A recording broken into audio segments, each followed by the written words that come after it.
আল্লাহ কেন মানুষকে কষ্ট দেন, তার কারণ জানেন কি? মহান আল্লাহ তাআলা ইরশাদ করেছেন, আমি তাদের মধ্যে বিভিন্নভাবে নিয়ামত বিতরণ করি যেন তারা স্মরণ করে, কিন্তু অধিকাংশ লোক অকৃতজ্ঞতা ছাড়া কিছুই করে না।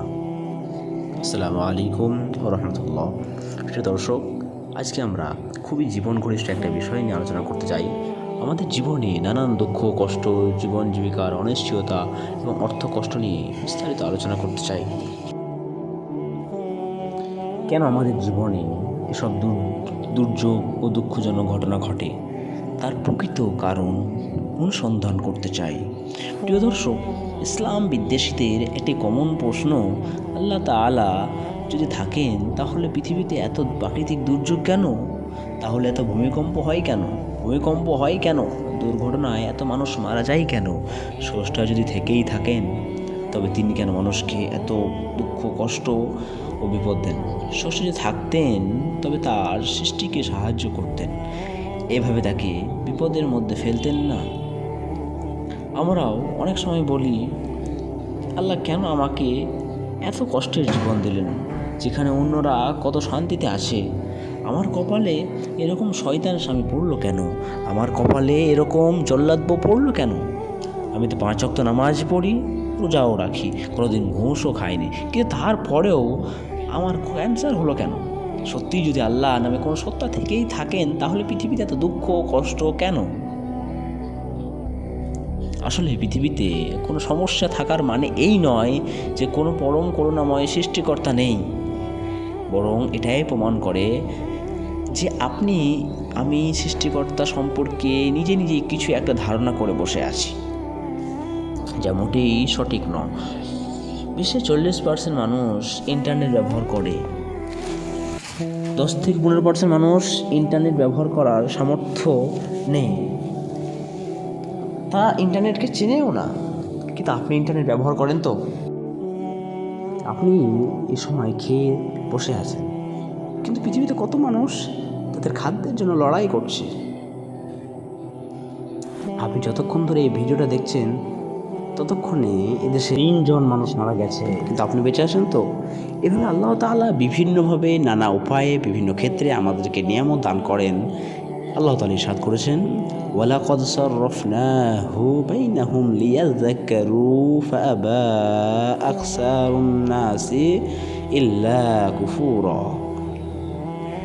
আমি তাদের মধ্যে বিভিন্নভাবে নিয়ামত বিতরণ করি যেন তারা স্মরণ করে, কিন্তু অধিকাংশ লোক অকৃতজ্ঞতা প্রকাশ করা ছাড়া কিছুই করে না। আমরা যদি আল্লাহর নিয়ামতকে গুনতে থাকি তাহলে কখনো তা শেষ করতে পারবো না, কিন্তু অধিকাংশ সময় আমরা আল্লাহর এত বিপুল নিয়ামত পাওয়ার পরেও আল্লাহ তাআলার শুকরিয়া আদায় করি না, উল্টো আমরা অকৃতজ্ঞতা প্রকাশ করি। মহান আল্লাহ তাআলা বলেন যে আমি মানুষকে সবচেয়ে ভালোবেসে তার নিয়ামতের ভাণ্ডার পরিপূর্ণ করে দিয়েছি। যেমন তিনি বলেন,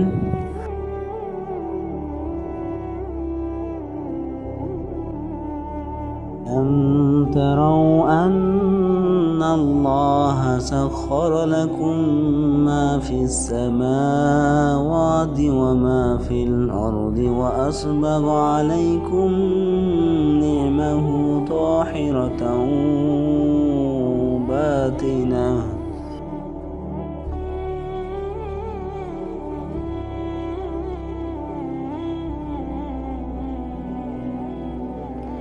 তোমরা কি দেখো না, আল্লাহ নবমণ্ডলে ও উভমণ্ডলে যা কিছু আছে সবই তোমাদের কাজে নিয়োজিত করে দিয়েছেন এবং তোমাদের প্রতি তার প্রকাশ্য অপ্রকাশ্য নিয়ামত সমূহ পরিপূর্ণ করে দিয়েছেন।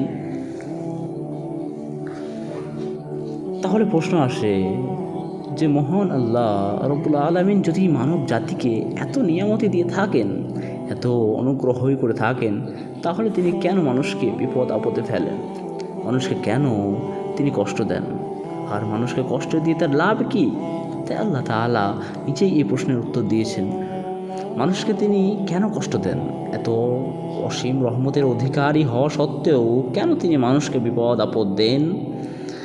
তার উত্তর পবিত্র কোরআন কারীম স্বয়ং আল্লাহ রব্বুল আলামিন নিজেই বলেছেন, অবশ্যই আমি তোমাদেরকে পরীক্ষা করব কিছুটা ভয়, ক্ষুধা, মাল ও জানের ক্ষতি এবং ফল ফসল বিনষ্টের মাধ্যমে, তবে ধৈর্য ধারণকারীদের সুসংবাদ দাও।